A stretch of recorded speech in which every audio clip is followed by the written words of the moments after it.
नमस्ते प्रिय छात्र, कैसे हैं आप सब? अच्छे हैं ना? कक्षा 6 विषय हिंदी इकाई 5वीं धरती को में काय। आज हम इस वीडियो में इसके अभ्यास की चर्चा करेंगे। पहला प्रश्न हमने सुन लिया है, आपको पहले वीडियो में इसका गान सिखाया है, आप सब लोग सीखने का प्रयत्न करिएगा। दूसरा प्रश्न है अंदाज अपना अपना।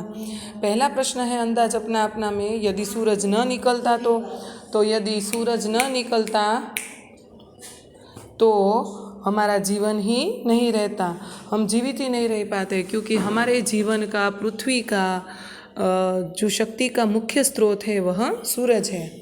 इसलिए यदि सूरज न निकलता तो हम जीवित ही न रह पाते।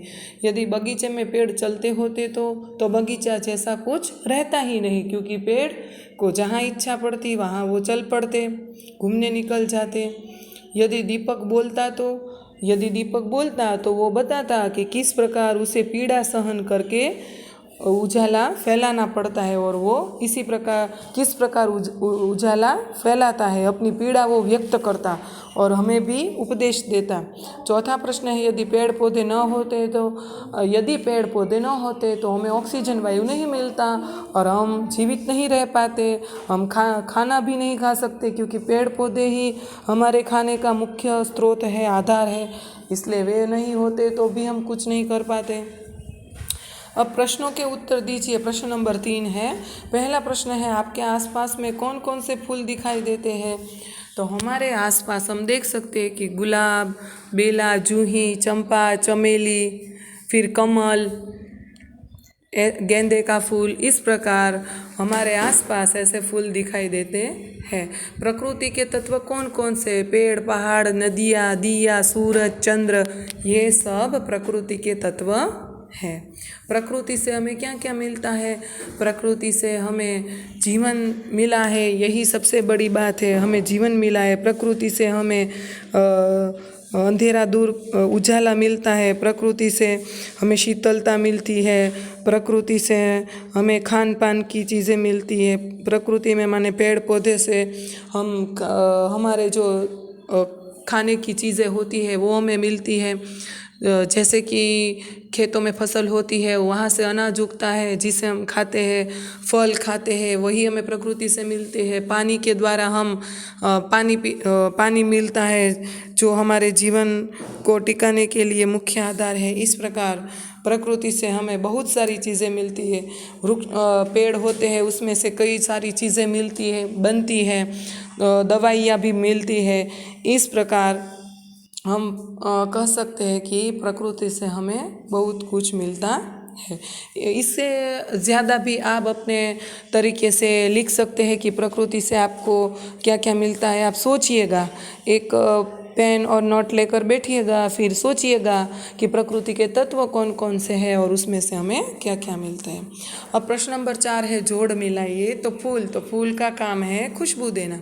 सूरज का काम है अंधेरा हरना। दीपक का काम है, नहीं, सूरज का काम है गर्मी देना। फिर दीपक का काम है अंधेरा हरना, और मानव का काम है अच्छे अच्छे काम करना। प्रश्न नंबर 5 है नीचे दिए गए शब्दों के समानार्थी शब्द कविता में से ढूंढकर वाक्य प्रयोग कीजिए। तो यहाँ पर आप देख सकते हैं कि एक उदाहरण दिया गया है पुष्प, तो उसका समानार्थी शब्द होगा फूल। मुझे फूल पसंद है। रवि तो सूरज हमें गर्मी देता है। भूमि तो जमीन में फसल उगती है। फिर है मानव माने मनुष्य, उसका समानार्थी होगा मनुष्य, तो मनुष्य को अच्छे और सच्चे काम करने चाहिए। दिया तो दिया का समानार्थी शब्द होगा दीपक, तो दीपक अपना अंतर जलाकर जग को रोशन करता है। इस प्रकार आपको यहाँ शब्दों में से वाक्य बनाने हैं।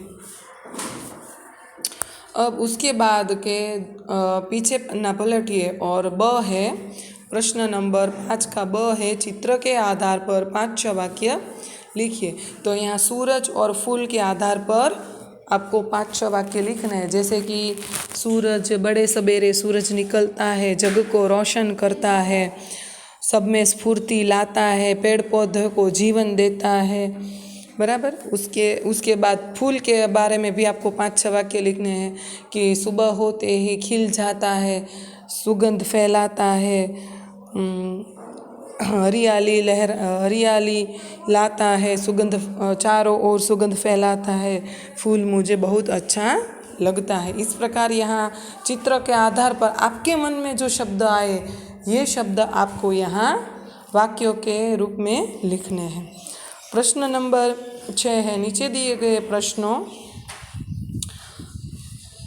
दिए गए शब्दों में से उचित सर्वनाम चुनकर रिक्त स्थानों की पूर्ति कीजिए।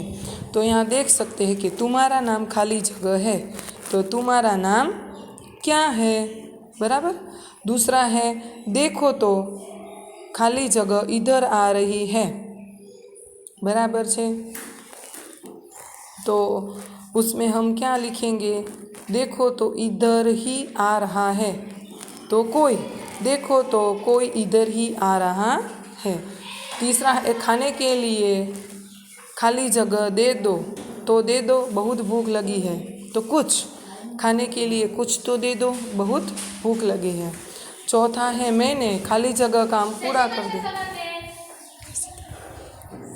मैंने खाली जगह काम पूरा कर दिया, तो मैंने अपना काम पूरा कर दिया।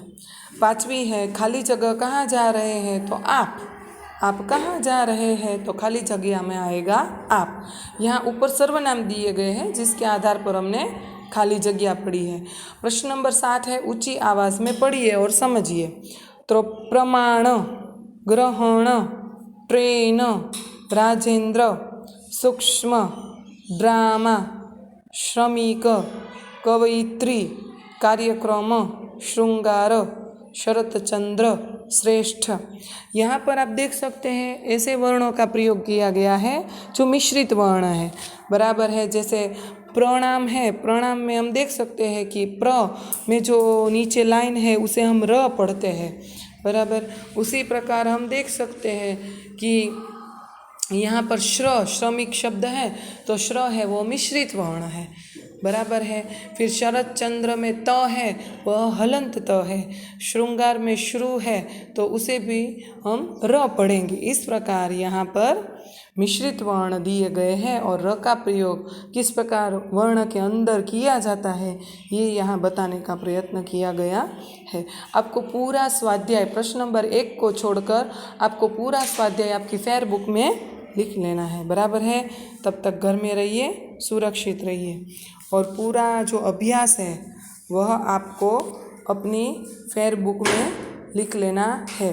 और आपको अच्छा लगे तो आप चित्र बना सकते हैं, सूरज और फूल का आपको बनाना है तो बाकी चलेगा, बराबर है।